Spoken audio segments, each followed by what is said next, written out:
What's happening, guys? BJ here, coming at you for another video. Today's video, what we're going to talk about is the people who look great in clothes but they're flabby underneath.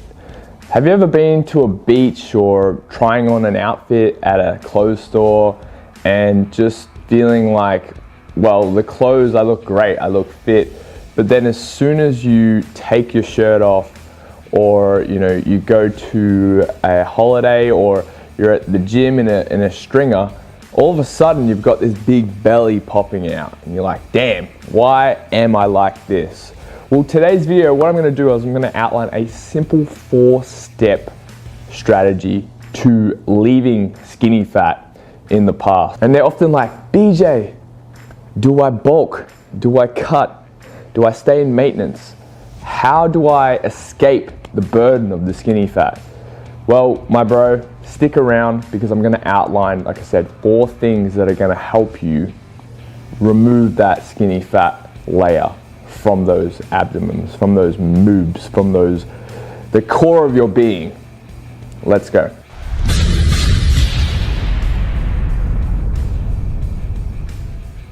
Now, someone who is skinny fat often has a normal BMI that appears on the surface, but often they're holding on to a lot more body fat and a lot less muscle mass, okay?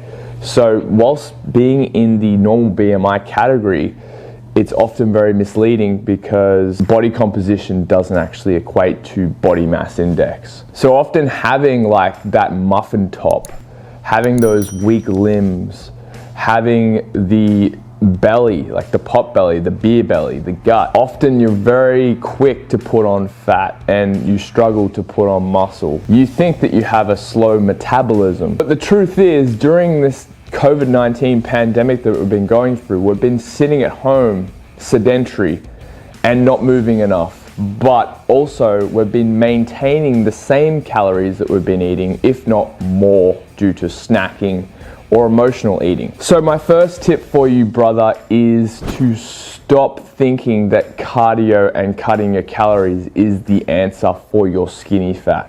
My brother, whilst cutting calories may seem like the answer, those meal replacement shakes and waist trimmers and all those sorts of fad things out there may seem like the answer to you. But just know that if you're cutting your calories and you're in a deficit and you don't have a high presence of muscle, it's going to be very hard to boost your metabolism and to make sure that you are burning the adequate amount of calories at rest just from having muscle. Same thing goes for long distance cardio or steady state cardio. It's not enough to elicit a muscle protein synthesis response. It's not enough to put on muscle. If anything, it's actually going to take away from your muscle and make your metabolism a lot slower, and you're going to struggle even more. So often people are like, yep, cut calories, yep, do cardio, and it's not the answer, guys. If you want a fast result, that's not the answer. Tip number 2, you want your body composition to be more in favor of muscle mass than fat tissue. Now, why do you want this? Because muscle weighs more than fat, and if you have a higher presence of muscle, even when you hop on the scale and it may seem like you're not losing weight or you're not losing fat, you probably are. You're putting on more muscle, you're losing more fat, and often people are just confused. They stand on the sad step, that is the scale, and they think that, oh no, I'm not making results, and then they lose motivation and then they stop. You gotta cut that out, guys. What we need to understand is that often when you are going up heavier on the scale, it could be a combination of things. It could be more sodium in your diet, it could be higher stress levels, more cortisol buildup, it could be more water consumption, it could be having been to the toilet today. There's so many factors that go into why the scale may go up. But what you want to do is you want to work out your average for the week, okay? Because that will determine exactly where you're at. Tip number 3, my bro, is to do heavy resistance training that is periodized. So what you need to do is get onto a strength or hypertrophy program that is going to implement all of the evidence-based principles that is going to help with progressive overload. It's going to help with deloading the weight, so we're going to taper off from that heavy set, and you want to be going up like a step, okay? So it's very important that you are getting stronger.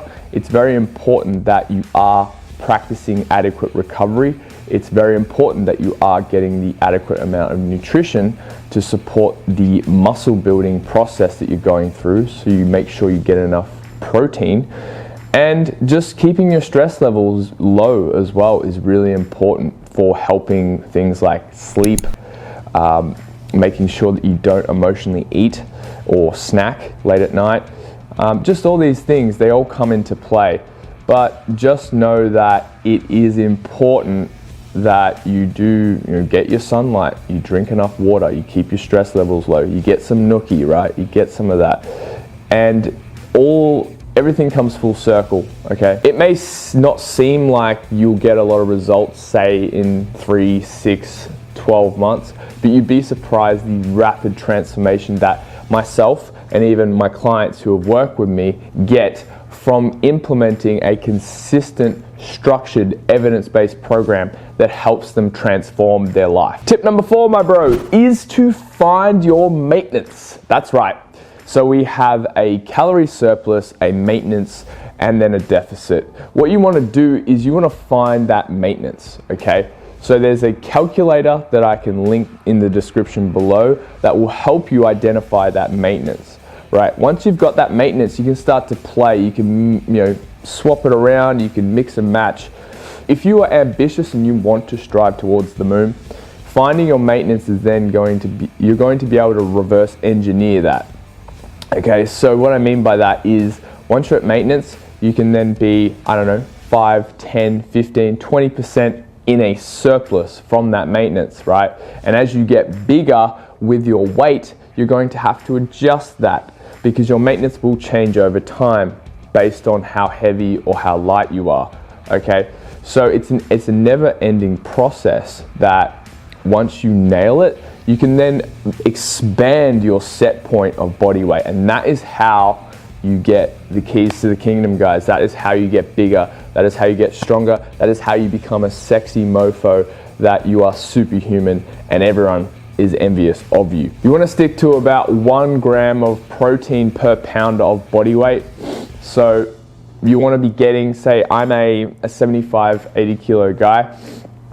So I want to get at least 160, 170 grams of protein a day. You want to get the high quality nutrients, macro and micronutrients, because that's going to help with healing. That's going to help with preserving your glycogen levels, so you have more energy in the gym. You can then expand on that, like I said, using those glycogen stores. Carbs are not the devil, guys. You can use those carbs to then reinforce the efforts for your workouts. Guys, that is it. That is my 4-step system to eliminating skinny fat for good. So like I said, if you are in a t-shirt right now and you look slim as hell, but you take that off and then you've got pop and fresh look, if you follow these key solutions that I've outlined earlier, they will help you transform your body in a way, and it's how I've done it myself. It's how my other skinny fat clients have done it. So if you guys like this video, make sure you click that subscribe button, click that bell notification so you don't miss a ding, and then like the video. If you do like these type of videos, I will continue to make them. But as always, guys, be a better version of yourselves, and peace out.